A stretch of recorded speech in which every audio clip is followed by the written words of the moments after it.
right now on WISN 12 News This Morning. I don't ever remember it being this intense where you can actually smell it and it's so thick. Dense and dangerous wildfire smoke smothering the skies for a second straight day. The new record set in Milwaukee and how it's changing some city services.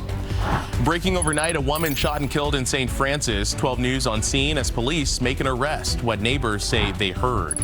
Plus, more trouble for controversial Franklin Strip Club. The licenses city leaders revoked overnight. And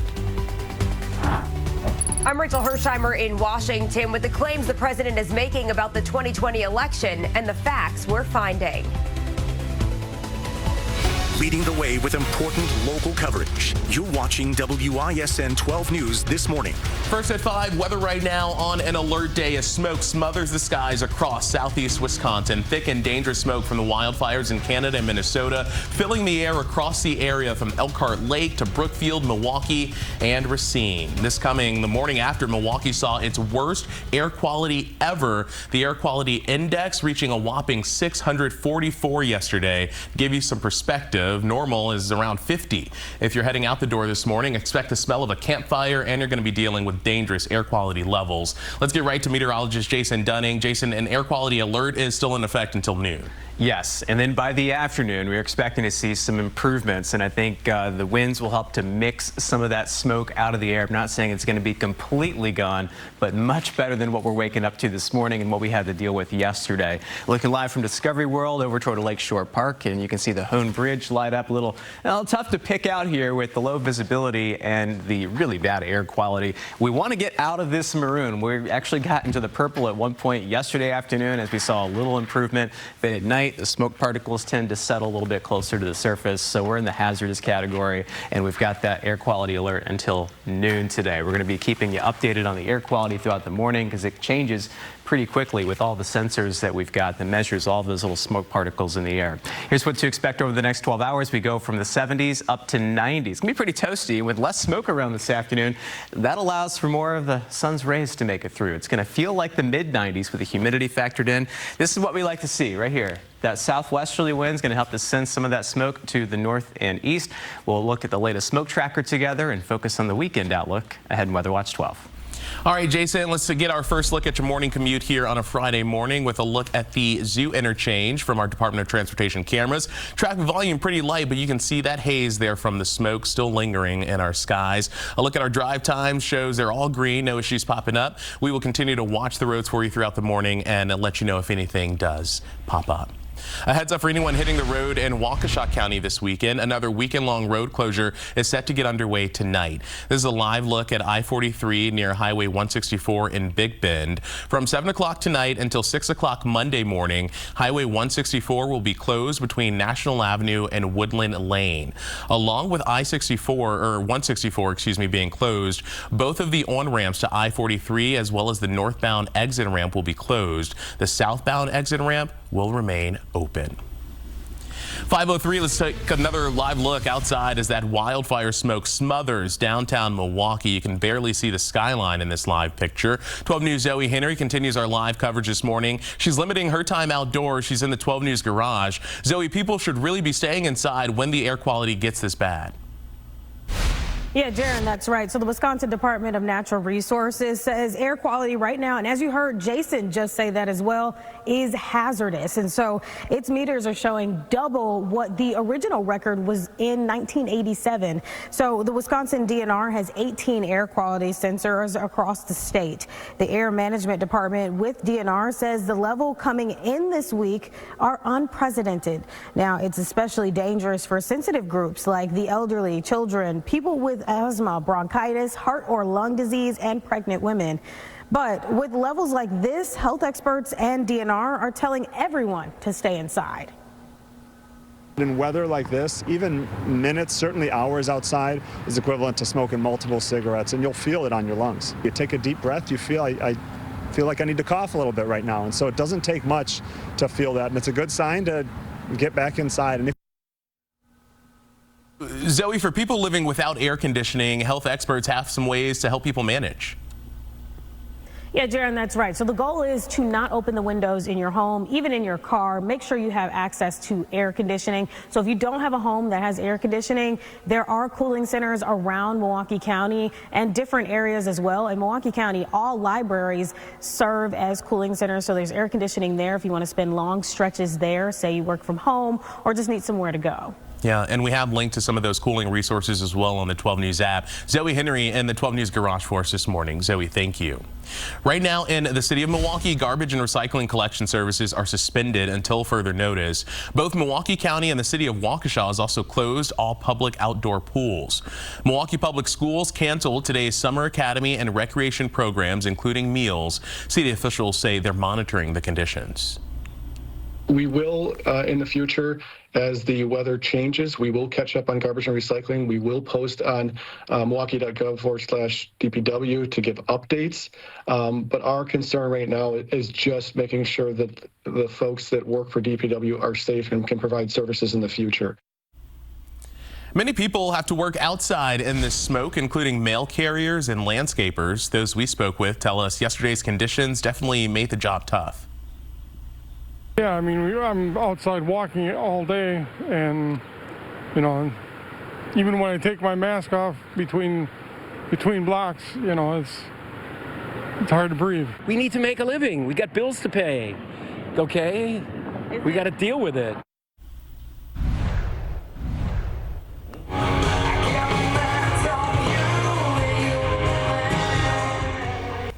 In Kenosha County, the smoky skies aren't stopping one of Wisconsin's biggest music festivals.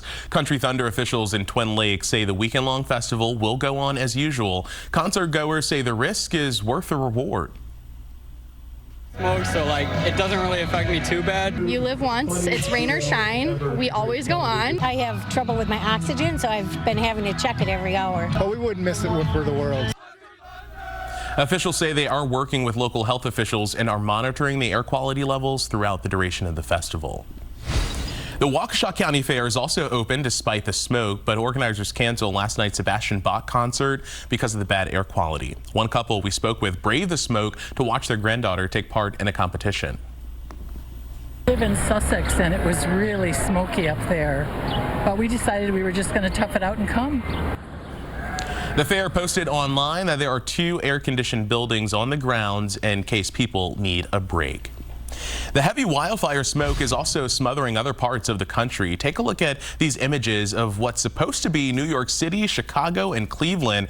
But as you can see, that smoke turning the skies into a thick haze over those large metropolitan areas. The Hearst Television data team is tracking air quality right now. You can scan the QR code on your screen. That will take you to the 12 News app and this interactive map, which has live updates as the smoke swirls across several states. You can also get customized weather alerts through the 12 News app as we wait for the smoke to move out. The app is free to download in your phone or tablet's app store. It's 5:08, breaking overnight. A man is in custody this morning after police say he shot a woman multiple times, killing her. St. Francis police say the shooting happened outside of an apartment building near Packard Avenue and Lake Drive just before 6:30 last night.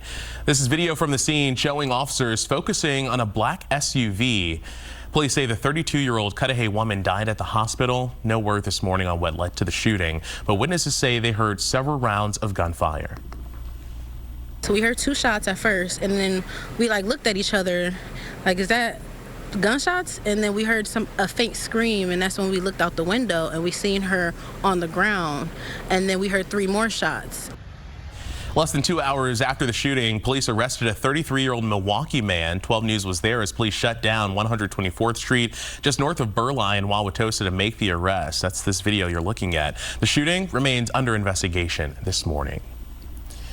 Also breaking overnight, a car crashing through a West Allis garage. Look at this photo that 12 News obtained.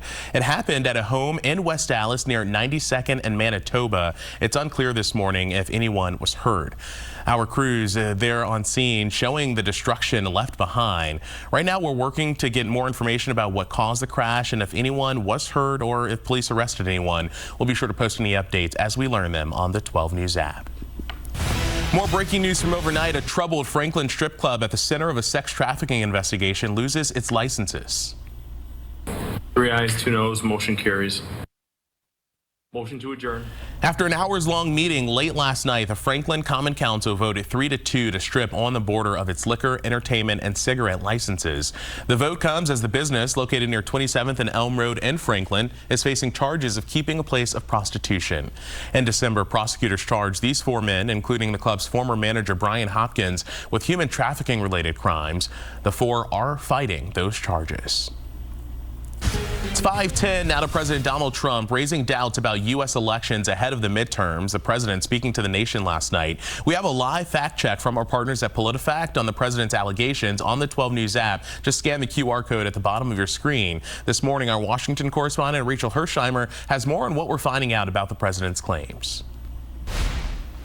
The president alleged there was foreign influence in the 2020 election, but he did not produce evidence that votes were changed or the election had been altered. Tonight, I'm announcing the immediate declassification and release of critical intelligence revealing shocking vulnerabilities in our election infrastructure. No country could be great without fair and honest elections. As President Trump was delivering his address, the White House unveiled a website containing documents that were presented without context and included released pieces of investigation files, intelligence analysis, and correspondence. The president used some of his address to focus on China and touched on Russia, but no credible intelligence has emerged showing the vote count in 2020 was manipulated by foreign actors. President Trump did not raise doubts about his election wins in 2016 or 2024. He also called on the Justice Department to conduct investigations and prosecutions, but it's unclear what criminal conduct he's referring to, if any, can be proven. The president also demanded lawmakers pass the Save America Act, a piece of legislation that would require proof of citizenship to vote. Now, the president has been pressuring Republicans to vote for this bill, but so far it has not garnered enough support. In Washington, I'm Rachel Hersheimer. Time now is 5:12. As we head to break, let's get a check on that wildfire smoke continuing to smother our skies. Yeah, it's a very smoky morning again, but we do expect to see some changes with the smoke situation by the afternoon. I'll walk you through the timeline of when the smoke starts to move out of southeastern Wisconsin ahead in Weather Watch 12. And the smoke prompting changes at the Milwaukee County Zoo, the extra care some animals are getting.